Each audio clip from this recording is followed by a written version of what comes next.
Oh, hey, didn't see you there. I work for Parties Incorporated, where we test party products all across the world.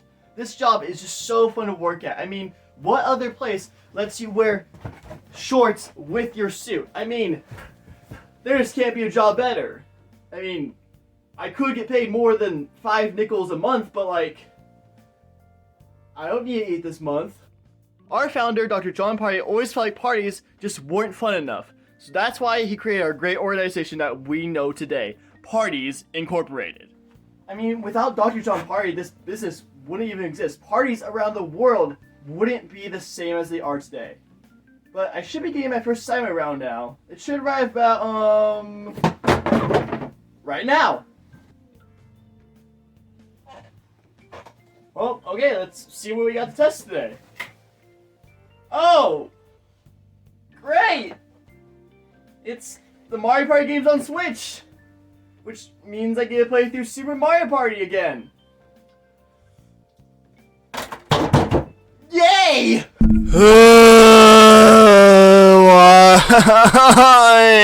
Okay, so Super Mario Party was advertised as Mario Party's big return to form. After screwing around with cars and whatever the heck Star Rush was doing, the developers finally locked in and were doing what the fans wanted. It seemed so not bad. I mean, you weren't in a car anymore, that's something, right? Looking back, however, the writing was on the wall, man. The boards just seemed so tiny, and speaking of the boards, there's only 4 of them. To put that in perspective on why that is bad, let's look at the very first Mario Party. The very first Mario Party game, again, the very first one, when they're still figuring out the series, had 8 boards. Sure, not a lot of them were great, but spoiler alert, none of the ones from Super Mario Party are that good. But hey, despite the worries, everyone was still excited, and when the game launched, everyone was trying to look on the bright side, trying to find a good in the game, but after a month, everyone was just done. Now, what did I think at launch?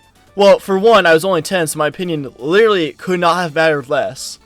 But also, I didn't even play it. I didn't get this game until one random day in 2020 as a gift from my mom. Now, if you know one thing about my mom is that she never buys me games. The only time she buys me games is for Christmas and my birthday, and not even sometimes that. She claims I own too many video games, but that's just not true.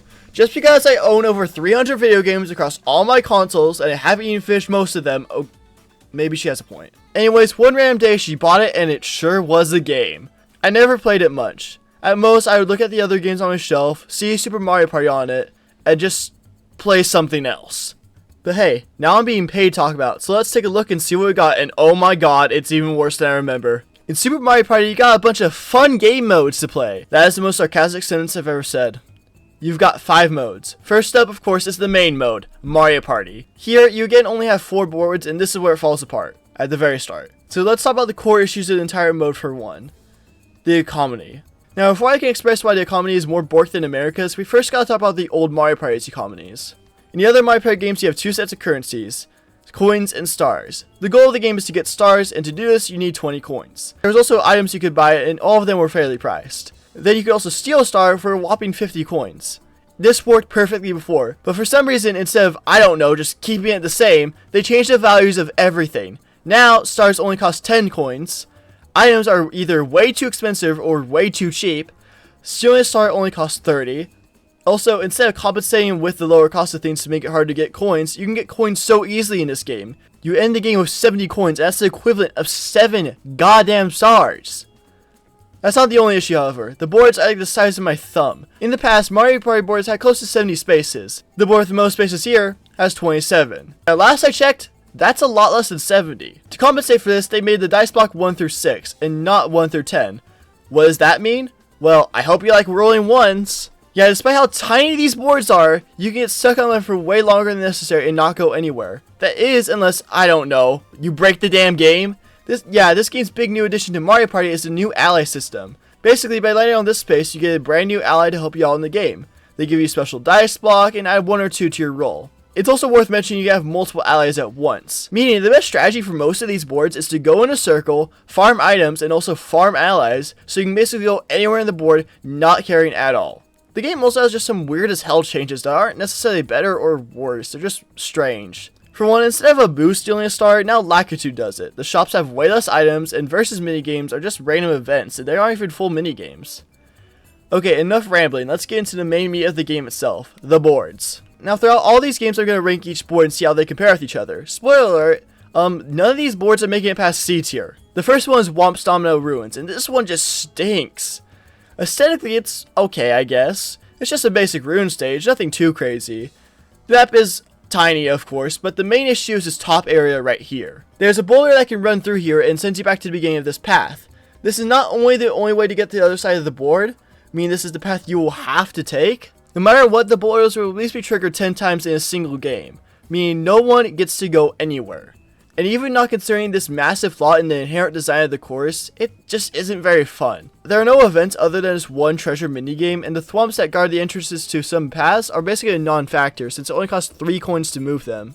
The course, even without the bad top path, would stink, but with it, man, this has gotta be an F tier board. Next up is King Bottom's Powder Keg Mine. Aesthetically, I mean, it sure is a cave, it's not that special. The main gimmick of this board is that the entire middle section is a death trap that could cost you a lot of coins. Now that wouldn't be so bad if you weren't always forced to go down it. In other Mario Party games this wouldn't be too bad, but here since you're always rolling such low numbers, it's impossible to leave here. In other Mario Party games you're in the danger zone for like 1 turn at most. Here you could be stuck here for many turns and you'd be constantly just rolling ones. But at least has more events than the other board. There's a conveyor belt, there's a minecart, a mining area. It's all around much better and more fulfilling board. Still D tier though. Then you have the worst course in Mario Party history. Yay. Oh my lord. I mean, aesthetically it's something I guess. I mean, I like fruit.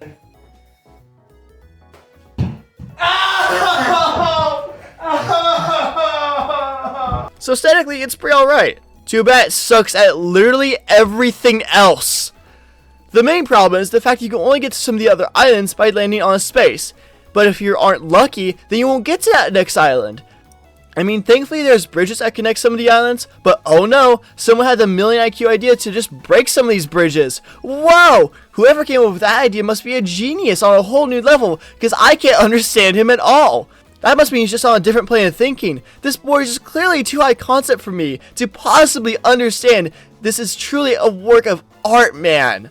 But art is subjective, so I think this board is a whole lot of ass, so it's going F tier. Finally, we got the best board in the game, Kamek's Tantalizing Tower. It's still a C tier, man. This is the linear board of this game. Every Mario Party for some reason feels the need to have a linear board. Why? Well, because life sucks, get over it. Hey, little girl, are you okay? No, my mom died. Your mom died? Oh my god. You are such a wuss. I mean, don't you know the rest of this problem too? I mean, I play Super Mario Party today. Do you know how much that game sucks? You suck! In most Mario Party games, it is never the best board, but not here. This one isn't that bad for a couple of reasons. For one, this has great theming. The Night Golden City aesthetic is just simply gorgeous, and all the cute little events on the board are charming to say the least. But the best thing is this board's gimmick. The value of the stars can change. This means the economy can actually matter for a couple turns by making the stars 15 coins. You also can't farm any items, and there's also some good path variety. All around, this is a decent board. In any other Mario Party game, this would probably be a B tier course, but due to slow pacing of the game as a whole, it can only be a C tier. Yep, the best board in the game is only a C tier. Well, that's underwhelming, but hey, maybe the game can save itself with its collection of extra modes. First, you got River Survival, a team-based mode where you race down a river stream cooperating with your friends. This mode's actually pretty fun, but by the 4th time around, there's just nothing to do. There's only so many minigames and it gets old really fast. It's like chocolate cake. At first it's good, but if I serve you chocolate cake every day in a row, you get pretty damn sick of it to say the least. There is the rhythm game mode, which is just a bunch of minigames that you shake to the beat. There's very little variety, but it's kind of fun the first time. But since there's so little variety, it gets boring really fast. It's like if I served you chocolate cake every day. Yeah, it'd be great at first, but you get sick of it after a bit. There's also Partner Party, which is like co-op Mario Party, and it's pretty fun actually. But since you're locked into only playing the 4 boards of the main game, it gets boring after a while. It's like if I served you chocolate cake every day. Okay, I think you get the point. Every single mode, no matter how fun they are the first time, are worthless after the first playthrough. Like, my joke about the damn chocolate cake was funny the first time, or at least I hope it was, but after the second time, you just get sick of my shit and you just want to. This means even if the modes are the most fun things of all time, it wouldn't matter at all, because I don't care. What else is there? Minigames? I mean, they're good, but honestly, has Mario Party ever had bad minigames? Even in the weird as hell 3DS games, there's still good minigames in there. And besides, the minigames ruin another thing about the game. This game requires you to use a single Joy-Con for the motion-controlled minigames. Now, Joy-Cons, I mean, they stink. Look, this one's broken. I mean, you can't use a Pro Controller, nor use this in handheld mode. This means you can't use a Pro Controller, nor play this in handheld mode. You know, the thing the Switch is known for? So yes, this isn't even good at being a Nintendo Switch game. Okay, what else is here? Well, there's story mode, where you play a bunch of minigames in a row. I don't care, let's just talk about Mario Party Superstars already. So after the last Mario Party started World War III, most people kind of lost hope on the next one even being good, and apparently so did the devs. Instead of making a brand new game, they instead remade content from the other good Mario Party games. They were bringing back 100 minigames across the series, 5 boards from across the N64 games. Not the GameCube games, just the N64 games. Okay, sure, why not? Going in, even though this was looking better than Satan himself, there are still worries in the air. For one, this has already been done before, and not in the sense that this is a remake of old content. It's a remake of old content. This was basically the same idea as Mario Party Top 100, but there were some differences. For one, this obviously looked better than Top 100. I mean, the jump from a handheld console to a home console will certainly do that. But the other thing is, Mario Party Top 100 was terrible. It was just minigames, no new boards other than this literal figure 8. This one had boards, but that leads to another problem with this game. The lack of boards. Sure, it had one more board than Super, but is that really an accomplishment? It's basically like if you played Limbo, but the height you have to get is already 10 times over than your actual height, so you don't have to bend over at all. These are also old boards, which means they had like hardly any work to do besides remaster them. And these are the boards they chose? 2 linear boards from Mario Party 1, the most boring board from Mario Party 2, and the most average board from 3? Really, there was only one standout being Horrorland. But hey, all of these were better than the boards in Super, so that's at least something, right? It was so much of something that actually got this game on launch day, so let's discuss. First, there are way less modes compared to Super. To be fair, none of those modes were standouts to say the least, but at least that game had variety.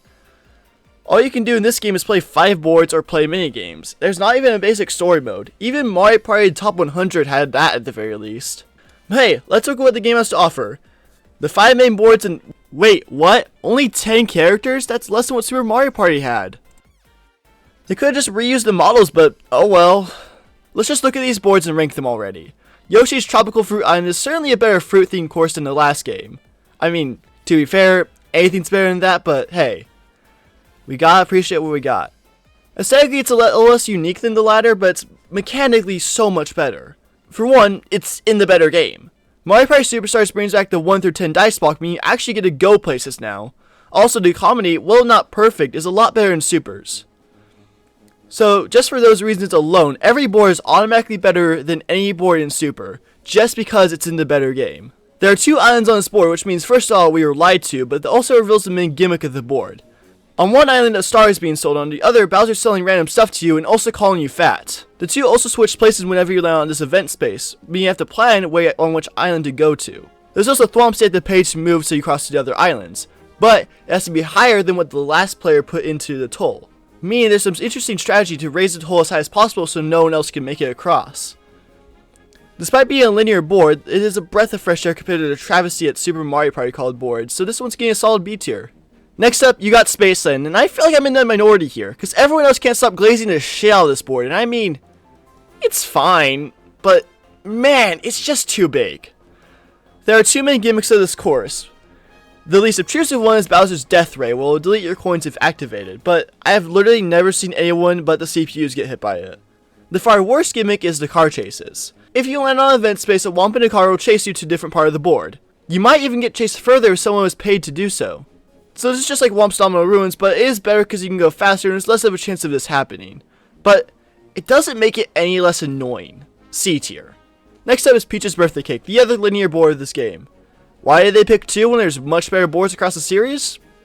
I have no clue, but I guess they just hate us. But to be fair, this is one of the better linear boards in the series. For one, it has some of the best theming I've seen. This amazing wonderland of sweets that feels so cool to walk around. The main gimmick is that along the way to the star you can buy piranha plants. These guys can steal coins and stars and basically act like property spaces in Monopoly. There's also the seed roulette area, where if you pick the wrong seed you have to go on a faster path to the star, but you also see Bowser doing evil stuff again. Another solid B tier course, but a little above the Yoshi one. Next up is the best one, Horrorland. For one, it has a lot going on. The theme is simply incredible. The haunted house aesthetic is just simply perfect, and everything is just so charming, you gotta love it. Also, the main gimmick is so cool. This board features a day and night cycle, where during the day you can do some things you can't do during night, and during the night it's vice versa. You can also change the daytime by going to certain places on the board. There's also a fast travel system that allows you to go to other ends of the board, many branching paths. It's just a really solid course, but the best thing is definitely the secret King Boo on the board. If you get a skeleton key and open this gate, you can pay King Boo to steal a star from everyone on the board. It's incredibly hard to do so, but it is the best way to lose all your friends in an instant. S tier board. Honestly, one of the best Mario Party boards ever made. Finally, you have the one Mario Party 3 board, Woody Woods. Yeah, every other game got 2 boards, but for some reason Mario Party 3, which is the best one, only got 1. And they chose Woody Woods? I mean, it's fine. The main gimmick is that the board changed directions to the past. I don't know if it's more annoying or more fun. I honestly not even sure how I feel about it. There's some events like these 2 trees that give you stuff, but the board is just boring. I mean, aesthetically, it could not be more plain. I mean, it's just a grass board. B tier. There's nothing worse than the ones in Super in this game, thank God, but there's only one standout board. In a Mario Party game, if you only got 5 boards, for me to like your game, all those boards may be the second coming of Christ himself. I mean, this was a $60 game, and to have only 5 boards when they're all just remakes, feels a little stingy. Outside of that, that's all there is in the game. No story mode, no fun extra modes, aside from playing mini games. It's just not enough here. Yeah, I like this game, and it's a step in the right direction for Mario Party, but Mario Party already took 500 steps in the wrong direction, so one step simply isn't enough. But thankfully, with the most recent Mario Party, the series finally, after 12 long years, was finally operating on all cylinders again. This was easily my most hyped game of 2024. I mean, the fact that a new Mario Party was coming out, and the fact that it looked good, had me so excited. I mean, from the first trailer, not only were there 7 boards, but fun looking bonus modes. The only thing I was worried about in the game was the return of the ally gimmick from Super Mario Party. However, when I say return, it really returned in name only. You still find the ally on the board, but after you encounter them, you play a unique minigame with the winner keeping that ally. Not only does the ally have their own unique effect, but they also allow you to basically do 2 of everything, minus rolling twice and using items twice. You can even buy 2 stars from 1 star location instead of just 1. Though this looked extremely fun, I was worried about how balanced this would be on the game. Nevertheless, I picked it up on launch time and it was good. But I still feel like it could have been a little bit better, and it all has to deal with these stupid allies. And one dumb decision they made about them. So once you win the minigame, you would think you're allowed to keep them, but you're not. You can just be strolled past and someone can just take them from you. This is probably done to balance out allies, but it just ruins the experience. There are 2 linear boards in this game, and they're just ruined because the ally just gets passed around non-stop. I don't quite know how they would fix it. I have some ideas, but honestly, they could be their own video in the future. Either way, they could have done so many different things to fix this. Now, that's the only addition to the core game of Mario Party, but they did add a different rule set in case you want it. The game adds the Pro rule set. In this mode, there's far less luck involved, and everything now has a set value. This mode is mostly fine, but there's some issues. For one, these predetermined values are just whack. Like, Bowser now always steals a star, which feels a little severe. I feel like to fix this, you should be able to bribe Bowser like 50 coins so he doesn't steal your star. On the other hand, Boos also now always steal 15 coins, which is just too much. I've never had a game where I got 15 coins stolen from me from a single Boo, and just feels super weird here. I think it should be more around 10 or 7. Especially since stealing coins is completely free. But other than that, this mode is a welcome addition to the game, and I'm glad it's here. Now let's rank the boards, and spoiler alert, these are some of the best boards Mario Party has ever made. First you got Wiggler's Tree Party, which is one of the best starter boards in the entire history of Mario Party. You have a mostly circular path, but you can take a shortcut using this Wiggler. The Wiggler can also get mad sometimes, turning all its spaces into bad ones. There's plenty of fun activities to do, like this honey minigame where you can earn some coins. Overall, it's a fun course, solid B tier. Next, you got Roll Raceway, and this should have been so much more. This is the original linear board of the game, and the main problem is it's just too big. There's items that help with that, but man, it's just not enough. And also, the alley gimmick is just dumb here, because the alley just gets passed around, and it's just not fun. Aesthetically, the board's great. A massive racetrack is so cool, but I sadly can't love this course. C tier. Next up is Goomba Lagoon. This is another one I'm in the minority. Everyone else seems to hate this course, but this is one of my favorites in the game. Basically, there's a rising tide gimmick that blocks out some paths when it's activated. This leads to some interesting strategy and some funny moments as you loop around a single island for 4 times in a single turn. And also, you can always escape these islands thanks to the multitude of items in this game, so I never found it to be too much of an issue. And aesthetically, it's amazing. It feels like a massive summer camp. I love it. Solid A tier right here. Next up is Rainbow Galleria, which is basically the Coconut Mall of Mario Party. Just this massive 3-story mall filled to the brim with fun and unique shops. There's a fun stamp finding minigame that's a fun secondary goal for a majority of the board. Aesthetically, it's also just incredible. They went all out with this theme. I haven't even talked about the central gimmick of the board yet, the flash sale. During the flash sale, everything becomes half off and it becomes a mad dash to get a star for a measly 10 coins. S tier board right here. One of the all-time greats. Even better than the last game's Horrorland. Next up, we got the first retro board of the game, Western Land from Mario Party 2. This one's also great. You have a train that allows you to go from station to station, try to get a star. The course is just so aesthetically great. There's nothing too crazy about this board, but it's just a solid A tier all around. I love this one. Next, hailing from the first Mario Party, you got Mario's Rainbow Castle. Yep, Mario Party 3 got shafted again. I'm convinced Nintendo just hates this game for some reason. Anyways, this board is linear, meaning the allies do stink here, but it is better than Roll Raceway, mainly just due to being shorter. So I'd probably give this one a solid C tier too, just a little bit above Roll Raceway, of course. Next we have this game's Bowser board, and this one's just incredible. This is an intense board of so many crazy activities like a star vault you can break into, Mecha Koopas to fight, pipes to take shortcuts, bullet bills to dodge, conveyor belts, and the best of them all, Bowser in the center causing all kinds of havoc, like placing Bowser spaces on the boards. Easy S tier right here, just a little below Rainbow Galleria, and still somehow better than Horrorland 2. Overall, the main Mario Party mode is great. Despite the alley gimmick, it's still really fun, and when the alley gimmick does work, it makes for so much fun strategy. And the minigames are great too, but they are a little slow for a good few of them. And honestly, for the main Mario Party game mode, it's enough to warrant the price of this game, but there is also side modes, but they're nothing too incredible. First is Minigame Bay, where you just play the minigames, moving on. Next is Koopathlon, which is a really fun racing mode where you try to get as many coins as you can. But after the first 2 games, there's just not enough minigames to play. Then you got Bowser Kaboom Squad where you fight a giant Bowser, but it's just too slow, and with bad minigames too, it's not the best. Then you got Paratroopers Fight School, and it sure is. I didn't play this one, you can't pay me to care. Next you got Rhythm Games returning from Super Mario Party, and they're way worse here. For one, they're stuck with this food theme now, forcing them to be less creative than the last game. And a lot of them are just reskins of ones from the previous game. This is the only thing Super Mario Party did better, but hey, it's still nice to have these here. Finally, there's Toad's Minigame Factory, and it's boring. I don't even want me to say it, it's just not fun. So overall, this is a great Mario Party game, but I do wish next time we do get better modes. But other than that, the main Mario Party mode, which is what you come for, is just so solid. This is, in my opinion, as good as Mario Party could ever be. Finally, I'm done with that. Now you can finally send this work to my boss and finally get paid my 5 cents for this month. You know what? I'm sick of this shit. I'm sick of when I get paid less than minimum wage. I'm gonna go right into his office right now and demand a freaking raise! The bastard fired me! Hey, thanks for watching the video. I don't do end cards too often, but I wanted to do one here just to say thank you for the support so far. As I'm posting this video, I've been on this YouTube channel for about a month now, and we've had some pretty good growth. Over the course of a single month, we reached 27 subscribers and have 2,000 views across the channel, which I could not be more happy with. I hope in the future that we gain more and more subscribers. I hope to someday reach like 1,000 someday.